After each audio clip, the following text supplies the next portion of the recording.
Одоо селфи видео гэж сурж шүү.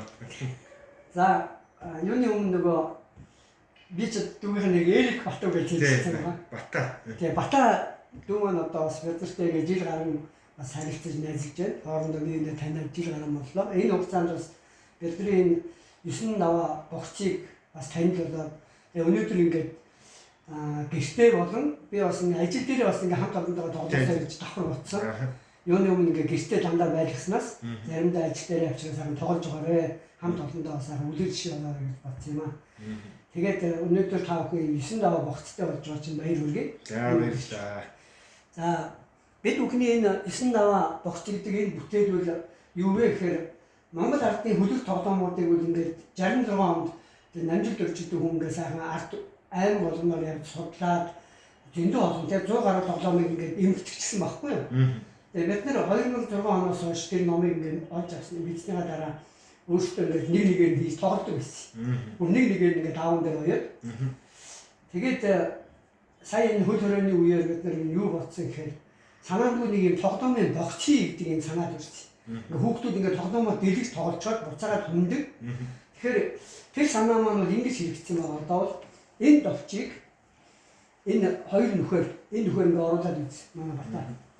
Энэ довчийг наад руу навыг камера өгүүлчих одоо дүүр. За ингээд оруулна тий. Яг ингэж оруулаад тэгээ энд довчлогдно. Энийг дахиад ишээ тий. Энийг энд шууд одоо ингээд авчилж байгаа. Энэ нөхрөө. Шилбэн. Яг наад чи ингээд бидний юм шин завгар байгаа юм. За одоо ийм маягаар дахиад над орчоо хоёр нөхөр оруулаад ингээд эхлээд энэ талаа оруулаад яг үнэ. Тэгээ энэ талаараа гаргаад зөв. Давчилчих юм. За мөн энэ давч чинь мөн саяны хоёр нөхөр ороод зөв. Дотор тас. Эхлээдгүй. Эхлээ гадна талаасаа. Ингэж ирээд яг үнэ. Тэгжээж нөгөө шилбэрүүгөө яг гарч ирж байгаа. Зөв. За ер нь энэ бол зүгээр анх санаа нь юус энэ л байсан. Нэг юм нэг одоо энэ давчныхоо шилбэрүү ингээд хамжаад оруулчихна яг үнэ. Анх нь ингээ уяг үлдэгдэг хийсэн байсан байхгүй юу? Ингээ энэ одоо энэ чинь нэг 1 метрийн арай диаметртэй ингээ дугуй хөлөг байгаа. Тэрийг бид нэг тойруулаад уяг үлгээ татдаг байсан. Тэгээ үүнийг бид нэг жоохон монголчлоод тэгээ бас уяаны оронд арай нэг өөр юм довчлог хүүхдүүдийн гар хуруунд хэрэгтэй. Ер нь тэгээ довчийг ажиглаж байгаа гэдэг энэ санаагаар ингээ энэ бол одоо манай яг зөв богц нь энэ байгаа.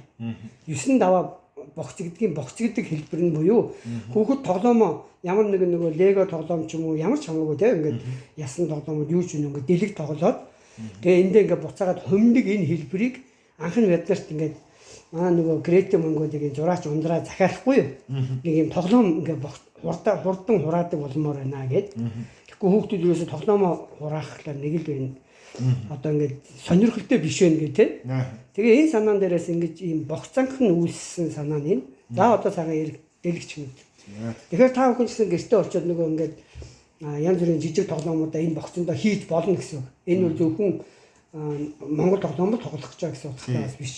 За дараагийн зүйл нь за энэ богцыг илүү бүтээлж болгохын тулд бид нөгөө Монголын хөлөг тоглоомуудыг нэг юм айл болгон бас тоглодог байгаасаа гэдэг үүднээс тоглоом сонгож оёо гэд шийдээд тэгээ энд бид нар ийм 9 хөлгийг сонгож тавьсан байна. За 9 хөлгийг сонгохдоо энэ нөгөө гарын авлан дээр ингэж хэлсэн байгаа л да.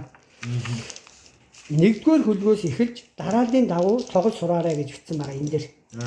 Тэнгүүд нэгдүгээр хөлөг гэдэг нь энэ мэдүү гараа энэ 5 гүшүү хэлбэртэй хөлөг. Хоёрдугаар энэ 5 гүшүү хэлбэртэй хөлгөөс л ихэл сурах нь шүү дээ. Тэгэхгүйгээр бид нар болно л да ингээл аль ч хамаагүй нэг тоглоом гоё харагдсанаа тоглоо сураа явж болно. Гэхдээ нөгөө одоо хүүхдтэйгээ хинтээ чи тоглох үедээ та чи эхлээд нэг алхамтай юм аа гэд ингээ гаргачихвал надад их сонир санагдсан. Учир нь юу гэхээр энэ нэгдүгээр хөлөг бол нэг хүний тоглодог тоглоом байхгүй юу? Тэгэхээр нэг хүний тоглодог тоглоомн дээр хүн өөртөө тоглож сурсны дараа өөр хүнтэй тоглох юм бол ядаж хожигдно гэдэг юм чинь ийм нэг тийм шарттай хортой байх алуугүй болчихж байгаа. Тэнгүүд бид энэ нэг хүний чүү чамаа гэдэг нэртэй энэ тоглоомыг одоо нэгдүгээр даваа болгож өгөөд хоёрт нь тоон гэдэг нэртэй тоглоомыг хоёрдугаар даваа одоо гэрийн хойморт байдаг орой дээр байдаг тийм ээ тоон гэдэг. За гуравт нь энэ үүд гэдэг тоглоомыг 3 дугаар даваа болгоод за ингээд дөрөвт нь энэ тулга гэдэг тоглоом. За тавт нь тугал туух гэдэг энэ зүүн урд байгаа энэ тоглоом. 6-т нь олон санаа буюу энэ 3 хүний тоглодог тоглоом. 7-т нь энэ паж буюу 2-4 хүн тоглодог энэ голд байгаа тоглоом.